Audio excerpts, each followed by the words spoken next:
everyone. Hello, beautiful ladies. How are you all? We are here with Catherine today or tonight, wherever you are in the world.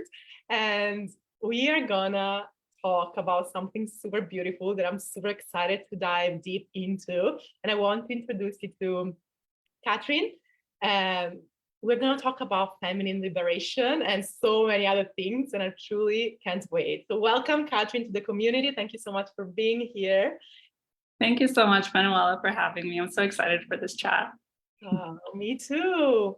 So would you like to start introducing yourself, letting us know what you do and what you're all about? Because I don't know, I love what you're doing, so I want everybody to know. Thank you. Yes, absolutely. Where to start? I feel like when we share our stories, we tend to share unique pieces of it. I'll start with a context, really. My work now is all about how our erotic liberation is our greatest business strategy. But how did I even get into the space of sexual healing, sexual freedom? Well, I experienced a lack of freedom with that. I experienced pain where I would have wanted pleasure. I experienced confusion where I would have wanted like connection and openness and safety. And so my story started in the space of personal healing when I first tried to have penetrative sex with my partner. I was 18 years old. I still remember being in his bedroom. He still lived with his parents. And what we were met with was a brick wall where my vaginal opening was supposed to be and where it was, right? But I still doubted that I had one after that experience because his body just could not enter.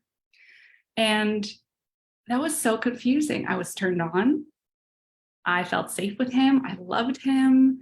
There were all of the pieces of the puzzle that seemed so right. And yet my body was acting in a way of saying no for me. The conscious mind was saying yes, but obviously the subconscious mind, for one reason or another, was protecting me and therefore keeping my body closed from being entered physically, but also emotionally in many ways. So that set me off on a 6-year journey, at the end of which I was having pain-free penetrative sex after missing out on so much PIV sex that I desired, right, for those 6 years.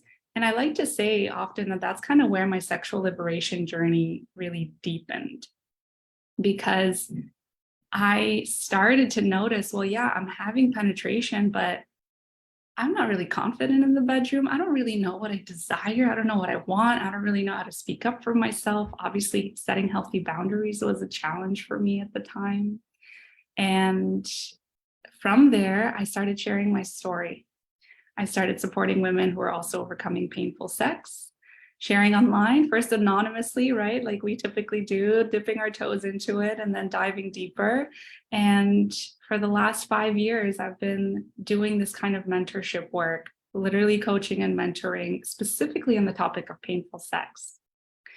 However, in the last year, I decided there's so much depth and wisdom to what an erotic liberation healing really presents us with that is applicable to so many other parts of life.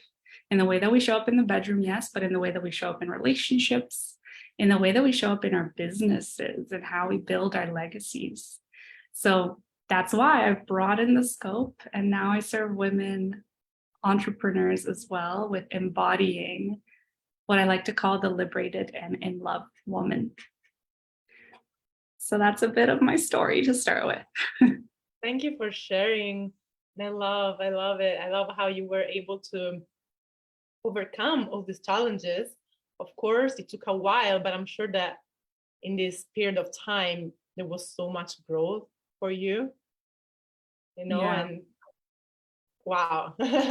Wow. So, and I imagine also in these 6 years, like the challenge that you went through affected also other, that's what I'm asking, like, did it affect also other areas of your life? Of course, not just the relationship, not just the bedroom situation, but I imagine something like that can be like a major trauma for a woman. So I was wondering if it affected your self-esteem or your confidence or whatever else in your everyday life. It absolutely did. Yeah, it's these kinds of private pains that we do keep private. Unfortunately, in our society, these topics are so taboo, so we hold them in. But in reality, they show up in so many other ways that are very visible and that feel very heavy. So, for example, I would avoid any conversation with girlfriends about sex and about relationships that got a little bit more juicy and exciting, right, for them, because I could not relate, because I just wanted to leave the room, and hence I kept quiet. And there was this sense of lack of belonging in general in society. The other really big thing is how it impacted the way that I saw myself as a woman, right? And that was something that I started to discover and explore, the sensual aspects, how I allowed myself to be in a state of enjoying the simple pleasures of life, enjoying my body, the relationship I had not only to my vagina and my vulva, but the relationship I had to the rest of movement, like sensuality showing up in that way. And other than that, my confidence, for sure. I friend zoned men that I was interested in between relationships because I didn't really want to share my secret with more people than were absolutely necessary. So it has ripple effects on our lives, very much so. And how did you overcome this challenge that you were going through? I mean, what happened in this 6 year? Like, what did you find to be the root of the challenge that you were going through? Yeah, it's such a beautiful question. What I did, I now summarize, I didn't really understand it at the time, but I now summarize as kind of 3 pillars. And the first is of emotional healing. The second is all about eroticism. So finding and embracing our authentic sexual selves. And I did a lot of this after I was able to have pain-free sex, but it is a massive component to speed up the process and to make it more enjoyable too. And the third pillar was physical healing. So really, at the end of the day, I needed to learn to have awareness of my pelvic floor muscles and be able to control them with my mind, the mind to body connection, because I was so disconnected from everything underneath the hips. In the way that I danced, it was not involving that sensual energy that exists in that space of our body, for example. Other pieces involved setting. Of course, it all ties down to safety. Finding safety in the world in general. Our body saying no for us also means that we weren't able to express that through our voice. And so the body essentially learns, let me do this for you. If you can't take this responsibility on right now, life is too overwhelming, perhaps, I'm going to have to do that for you. So the entire process was also taking that back, that responsibility back, using my voice, finding my authenticity and expressing myself in ways that I felt like I couldn't in the past.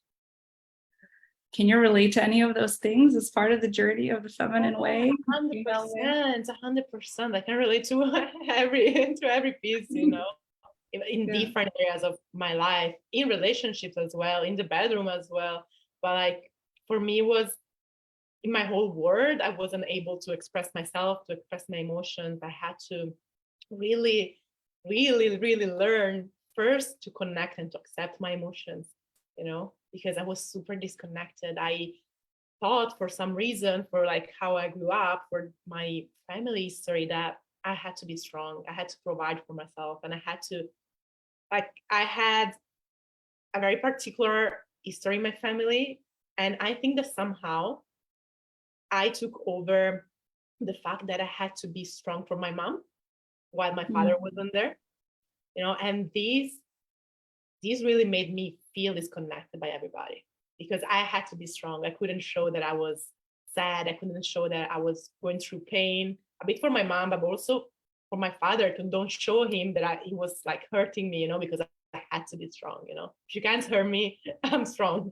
And it was something that was happening subconsciously, but I got to a point where I was 19, 21, I don't even remember, like, where I was suffering of severe anxiety, because for all my teenage years, I went through this process where I was super disconnected from my emotions. I wouldn't express my voice. I wouldn't express my emotions. Like one of my phrases, my favorite phrases when I care about someone was, I prefer, like if someone hurt me, I prefer to be the one hurting than letting them know want to hurt Yeah. them, you know?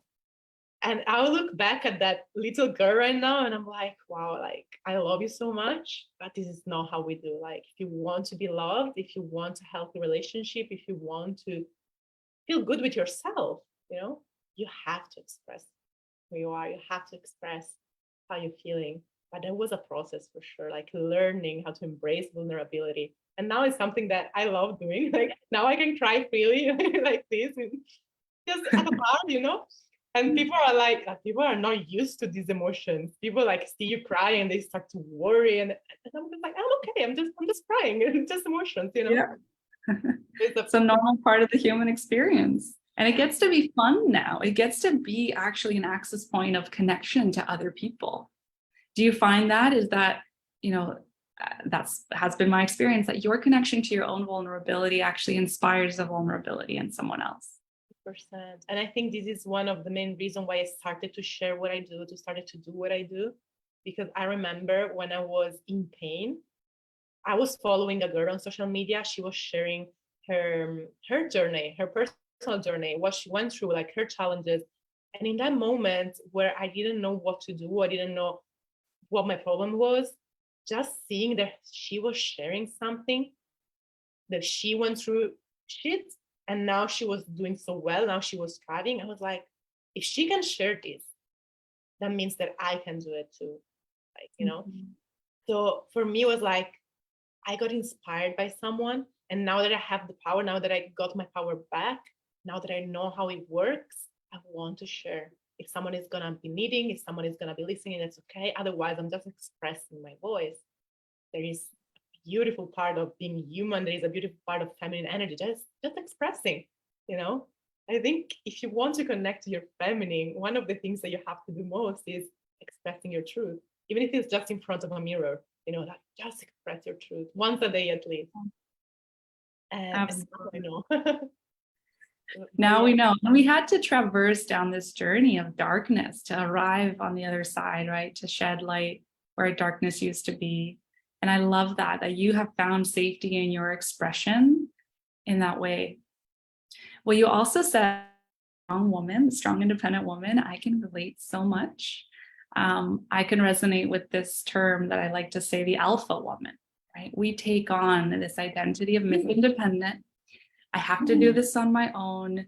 Being able to solve all my issues without help is like the hierarchy, the best thing to do in the hierarchy. It makes me most valuable. And that's just kind of how we grew up. You had to hold the fort for your mom. In many ways, I had to hold the fort for my mom too, when my parents were fighting very much. And what I took on is, she has enough challenges of her own. My father has enough challenges of his own.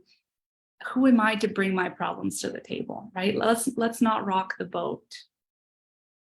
And that also meant emotion out there between the two of them, the anger, the frustration, the fighting, was really scary to me, right? Especially when anger surfaced. And when I discovered that this same anger existed within myself, I was scared of that too, right? The demon is out there, the demon lives inside. And what I did was I just suppressed it down. I just swallowed it down. I kept it hidden in my body, never talked about it. And we arrive a place in life where it just gets to be too much. And that's when life guides us to start to communicate with those very same energies and to start to learn how to healthily express. Like you said, I think that's kind of what the cycle is like. yeah, so true. So true. You have to go through these challenges in order to find like the way out. But you have to be going through that. And then you have to be willing, I think, also to get out of it. And like to understand that there is a way out, like to believe that there is a way out. Because I think so many people just think that that is the only way. I think what helped me was I don't like being at a point where I didn't know what I had to do. I had no idea, but I was like, I have to find a way out of this. I have to find a way to change things. I don't know what it's gonna be, but I don't want this kind of life, you know. Yeah. And I think that was I'm really grateful that I got to that point, and then I found that courage inside me because I think that is there is courage to say, I want to do this shift. That for me was inevitable, because for me, of course, it gets to be brave, but at the same time, was most scary for me to stay where I was, to think about, oh my God, in 1 year, I'm going to be exactly where I am today. I'm going to feel exactly how I feel today. I don't want to feel this way. It was scarier than just starting to do things and change and invent and improvise. It was scarier. So I was like, I'm going to change, Mhm, mhm. and that was one of the best decisions I made. Of course, Yeah. I had no idea what I had to go through to overcome all these challenges. But I also think the process, I don't know for you, but for me, the process, of course, was hard and challenging at times.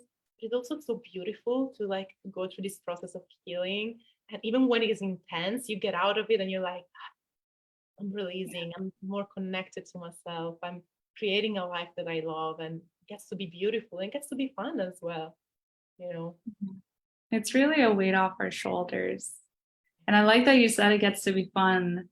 A large part of the theme of my story in liberation has also been this connection to our innocent, playful energy that I feel like we never really had access to when we were younger, when we had to be the parent of the parent at times, right? Like we took on so much responsibility, so much heaviness that we didn't get to experience the innocent times of our childhood where we were meant to just be free. Like we were meant to play without having to worry about certain things. Mm. So a part of the reconnection there is, how can we let ourselves play more?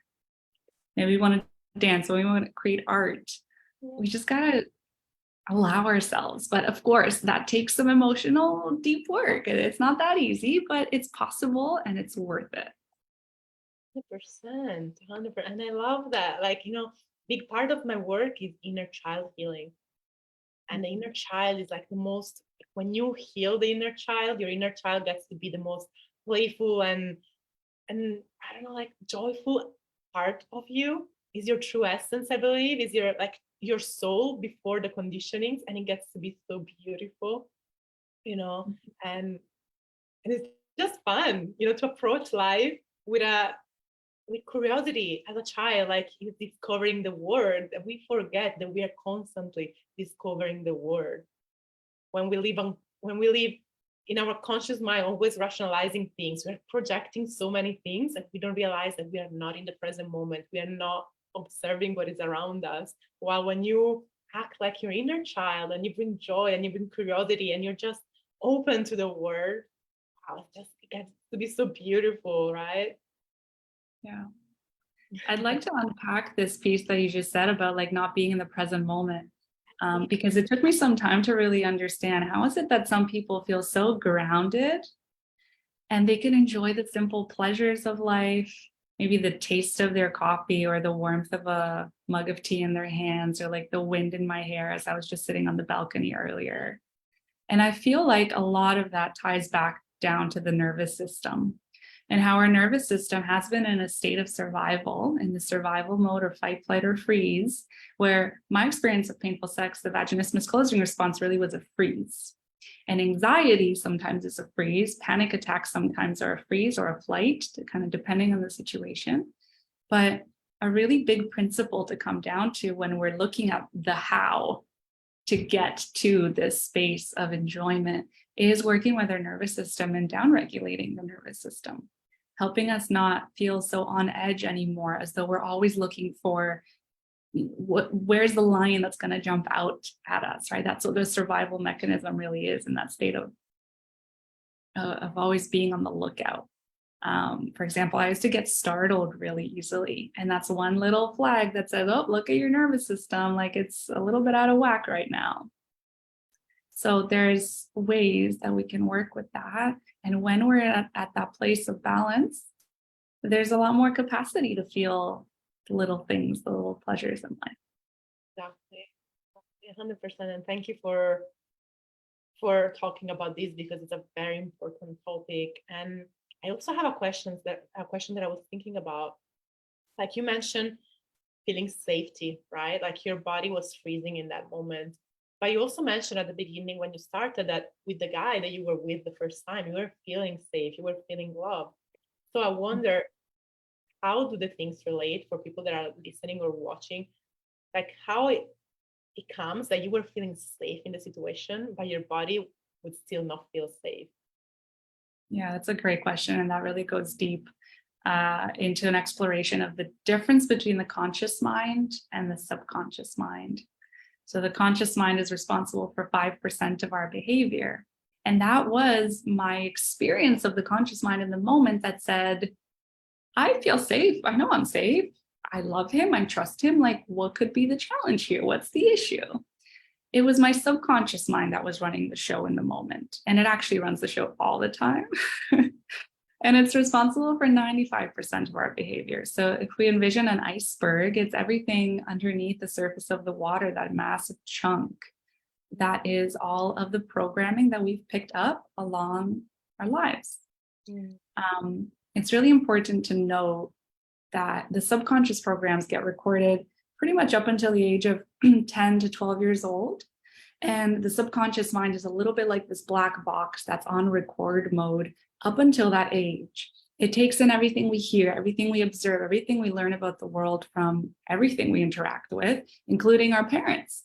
And that's also when we can pick up certain like money wounds too. If someone made a comment about like, oh, that rich guy is a prick, boom, gets recorded in the black box. So that's a whole other conversation on money wounds and abundance. But when we hit that age and where it stops recording, the rest of our lives, we replay the very same programs that were recorded. And yes, it is possible to re-record over them.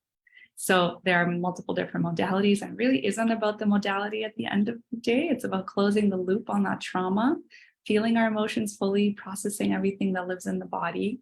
But we've got to come to a place of self-awareness with that. And so in the example of when I was laying on that bed, what I discovered later on is that a lot of the lack of safety that was coming to fruition in this physical manifestation in my body was related to my fear of the masculine. My fear of the masculine, because I grew up in a household where my father was not always a place that I could come feeling consistently like this is a nourishing experience for me.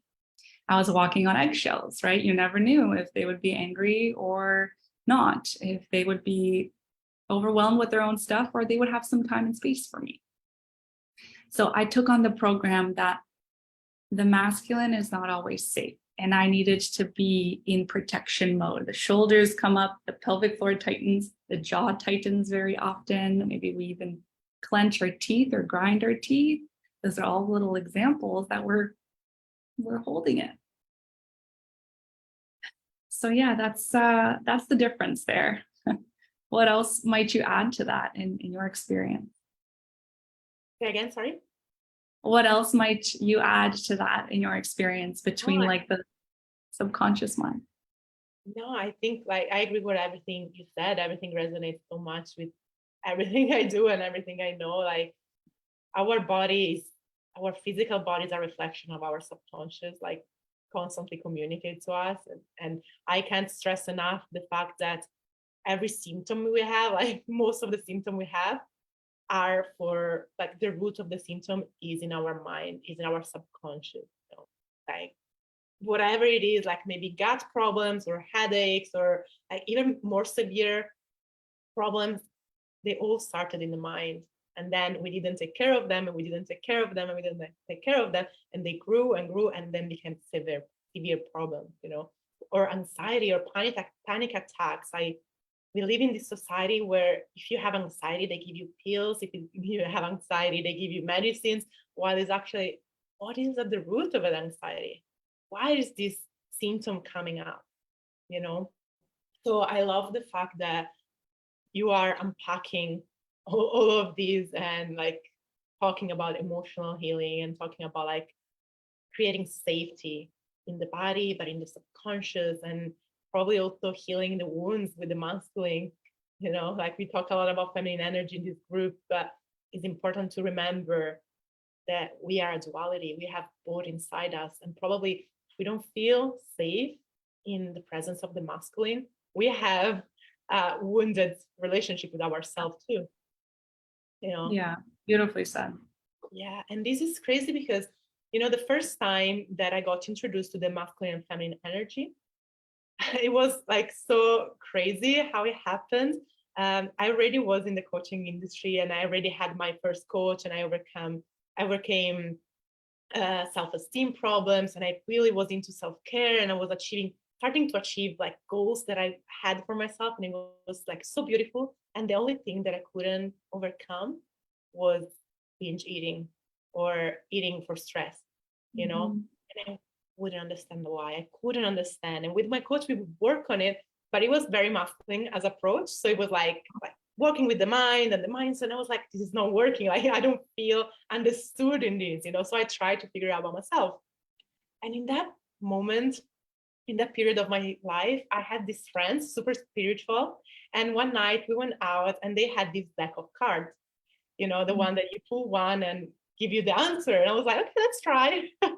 And I asked the question inside my mind. I was like, what do I need in order to overcome this problem? Like, how do I heal my relationship with food?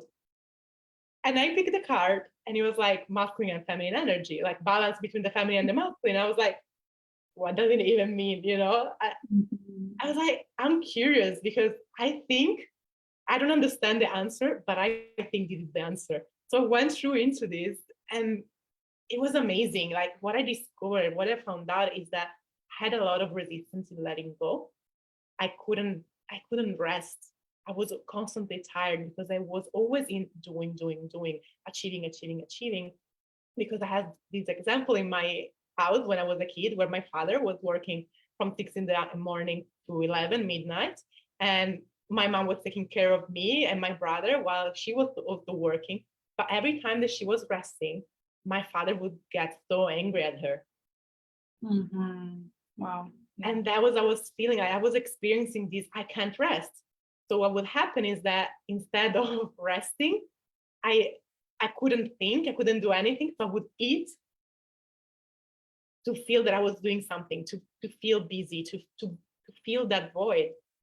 So I really had to heal that part of myself, like heal the masculine within me, but also tap more into the feminine and nurturing myself and embracing my emotions and allowing myself to be vulnerable, as we were saying at the beginning. And so that's how I started to get into this masculine and feminine energy word, I would say, and yes, it's so important to understand how this works inside us. And I also feel that we live in a world that is super masculine, as we were saying before, this Miss Independent, this alpha woman, but it's also so important. And I would like to hear what you have to say about this. It's so important to release this doing. Like, we want to be doing stuff, we want to take care of ourselves, but we need to allow ourselves to receive. We want to really embody our essence, really live a life that we love. Stepping back, stepping into our feminine, and start to nurture, start to connect, So I would love to hear what you have to say about this topic. Thank you, first of all, for sharing that story with all of us. I feel like that is at the core of so much of your personal growth. And so many people struggle with emotional eating, and how interesting that the core causes of it can be so different, but they all kind of lead to the same thing. And from the lens of pleasure, it's also quite interesting that food is kind of a way that we can infuse pleasure in our lives. So if we feel a little bit numb to pleasure, if we feel like we don't have enough of it in our lives, that could be a reason as well, how we're filling the void. Like you said, we're supplementing with food. But for you, rest was associated with shame too, right? Like, this is not okay. I'm going to get yelled at, just like my mom got yelled at. That shame, is a massive association. Sorry, and also the feeling of not being enough. You Yeah. have to prove your worth. You have to continuously prove your worth, and you have to perform, and you have to provide value, and you have to be of service. My association to rest was in more so the realm of, if you rest, you're lazy. and being lazy is bad, right? So same idea, but this word of laziness also being really at the forefront for me. And I remember laying on the couch in our living room, and my sister would walk by and she'd kind of look at me, of course, with all the good intentions. And she was only doing what she knew, but she'd say, you know, Katrin, like, shouldn't you be washing the dishes? Like, there's dishes in the sink. Why are you just laying on the couch? And I believe at that time I was on my phone. I was like writing. I have this thoughts of the day note that still exists on my phone back in the day. And it also created an association that being in your creative flow, being in creation, practicing writing is not as important as some of the physical routine day-to-day things that you're supposed to be doing. Also as a woman, right? Washing the dishes. So there's that association too, because I never learned how to cook in a way that I enjoyed it. It was always something that I felt like I need to help in the household with, just because, you know, I'm supposed to be the good daughter, the good girl. And I held a lot of shame around that as well. This part of like being a woman and not cooking. I relate to that. I don't love cooking either. I love eating, but I don't love cooking. Yeah. And we get to be that. We get to be in our unique expression of who we are. And only after accepting that within myself and really being at the tail end of that, because I would say at the time that I met my current partner, I still hadn't fully accepted it. But I wanted to say that I was on the path of accepting it when a man came into my life who loves cooking. And now in our relationship, he cooks. And I get to just, you know, be taken care of and release and surrender to that. How the masculine can actually show up in the structure of nourishing us, right? So also you asked the question of always being in the giving, always creating, always needing to do something and living in a man's world. Yeah, we have been conditioned to live in a man's world just because the masculine has the 24-hour hormonal cycle. We have the 28-day hormonal cycle on average. And I think a really big part of the shift is to start to live cyclically, to start to be so much in communication and relationship with our body and what each week of our cycle presents as its superpowers for us. And it's those opportunities to rest at times that we're going to be just as productive, but in certain sections of our cycle. And can we know that and really use that for our advantage, for our enjoyment of life? And then in the days that we're supposed to be resting, feel no shame about resting, not having to be productive whatsoever. Yeah. I love that. It's so well said. And I also have a question about safety that is coming to my mind. Like before this conversation, you mentioned safety in control and safety in surrender. And I would love to hear what you mean about that. I love that you brought this up. I love this topic. All right. So my journey asked of me to find safety and surrender and safety and vulnerability, right? Because penetrative sex as women, as vagina owners, is the most vulnerable thing we can do on the entire planet, in my opinion. Letting another human being inside of us, right? Because we get penetrated by the masculine. That requires us to find safety and surrender and safety and openness. However, when we were young, when there was so much chaos in our lives in some way, shape, or form, what we found safety in instead was safety in control. I put my head down in the books. I tried to drown out the chaos, get the good grades, be in control of the things that I could be in control of, considering I had no grasp on some of these big other parts of my life that I so wanted to control, but I couldn't. So where I could, I did. And we took on this survival mechanism that we actually developed so beautifully. It kept us safe. We found that survival mechanism and control. And it was with our life experiences when we got tested and challenged to relinquish that control that we actually found that to be a really scary thing. Maybe in relationship dynamics, we tried to shape and mold our partners into who they were supposed to be so that we can feel safe, into supporting us or nourishing us or like making sure X, Y, or Z, just because we couldn't fully feel safe in the unknown.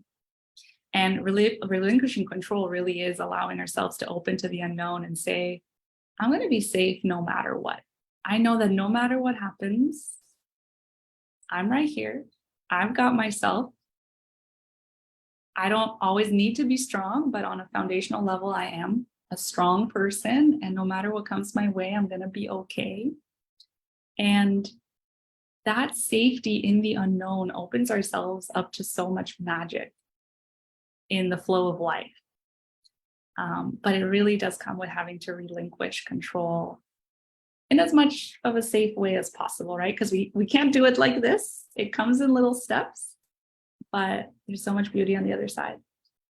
Tell me if you agree, but I think the foundation of this is in trusting ourselves. Mm-hmm. Trusting that you are gonna be okay, you're gonna be amazing. Whatever it will happen, you will have the ability to deal with anything that is coming your way. I think this is real confidence. It's not about being able to do everything or being the best at everything. It's just being able to know that you will find a way. You know? Yeah, I love how you put that, and the fact that you're bringing trust into the conversation.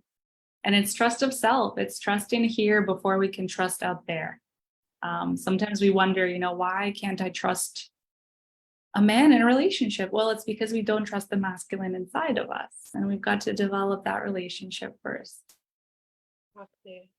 I love that. So, Catherine, if you had to, I don't know, sum up what feminine liberation is for you, what would you say? Ooh, let's see what comes through. If I had to sum up what feminine liberation is, I feel like liberation, and therefore freedom for the feminine, looks very much like the texture of softness in the way that we approach life. Some of the key ingredients of this liberation, if it was a recipe, was softness and play and slowing down, not feeling like we've got to always lean forward and rush to something and create and such. Slowing down, a softness of playfulness, and a trust and surrender. That's what the feminine is all about, this omega energy of rest and nourishment, however that shows up for our lives, right? So that's a bit of if feminine liberation was this final product, the recipe of it would include all of these key ingredients. I love it. And how do you, in your opinion, get to liberate your feminine? Without the structure, it would be impossible. So feminine liberation is also masculine liberation. Hence, it's that divine union between the masculine and feminine. A really big core component of this that I feel like cannot be missed is that relationship to our emotions, because the feminine is like the water in the river that is moving, that is flowing, that is ever changing, where the masculine is the bedrock of the river. It's what holds the movement. It's that stability, it's stillness, it's certainty, and it's also a witnessing of the movement of the feminine.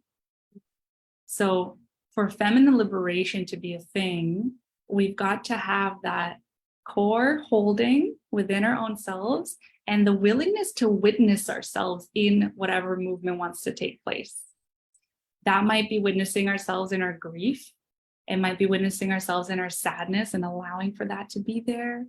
It might be witnessing ourselves in our rage and our anger and actually letting that to be a full body experience that gets to be expressed. And through that relationship, the river can flow freely. But if it was not held, what would it be? It would be this massive waterfall that just falls on forever, right? 100%. Without any holding. Love the metaphor. Yeah. 100%. Love it. I love it. And it was something else that I wanted to ask you. Probably it was about the relationship and relational dynamic. how do you like, you mentioned relational dynamics. Waking up my mind. Mhm. How do you think this rapport between the feminine and the masculine affect our relationship, and not really feeling free in your feminine can affect your relationships? Yeah, that's a big one. And I'll also say that it's so important to have this conversation about relationships because the way we do one thing, again, is the way we do everything. And we see these very same dynamics show up in our relationship to our business too. And that's a whole other conversation. But what I'll share about relationships is a little bit about my story of being in a long-term partnership, a relationship, which taught me so much. And it taught me so much in the process of the disconnection that happened within the relationship. So we can kind of touch on attachment styles and the anxious versus avoidant attachment styles. And that was kind of the roles that we were playing out. My partner was more avoidant and I was more anxious. And what had happened is, especially with some of the distance that was already happening in our relationship with some mental health challenges and depressive episodes that he was going through, there were my woundings that came to the surface that said, he's not showing me love. Am I not lovable? Why doesn't he want to spend time together? Or why is he so focused on his work? The anxious attachment style grew and grew and grew and became more intense. And my clenching onto control, right? Wanting to figure things out, wanting to be in connection with him only scared him a little bit more. It created more avoidance on his end because he himself hadn't learned how to deal with intensity within his own system and his body.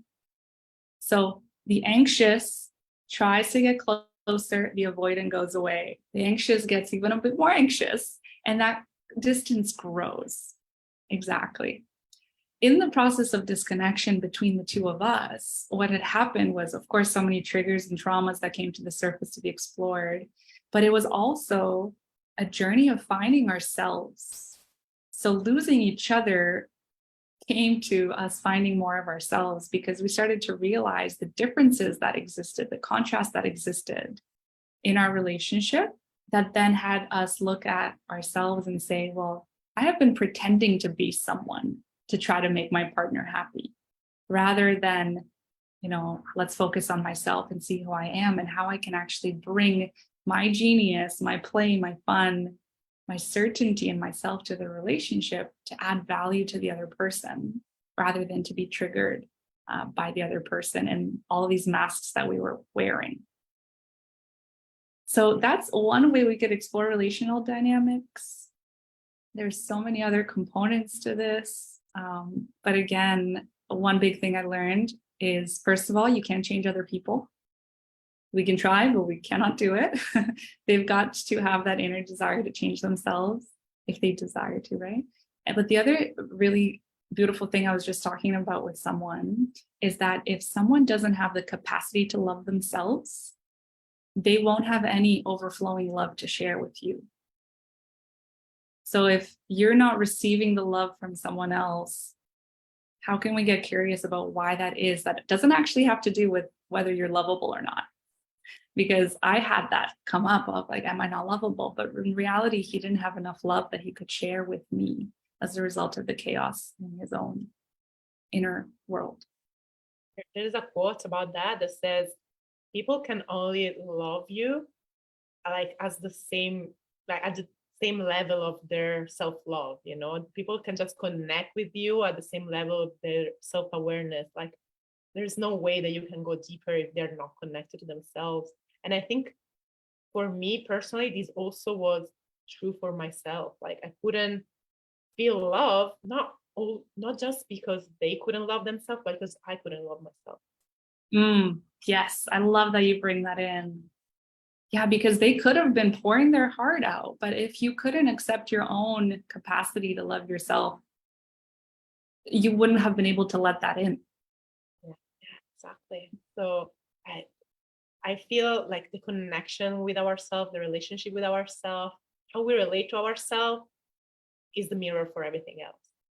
And something that I love saying and sharing always is, if there's something not working as you want in your external reality, in your external world, always look within.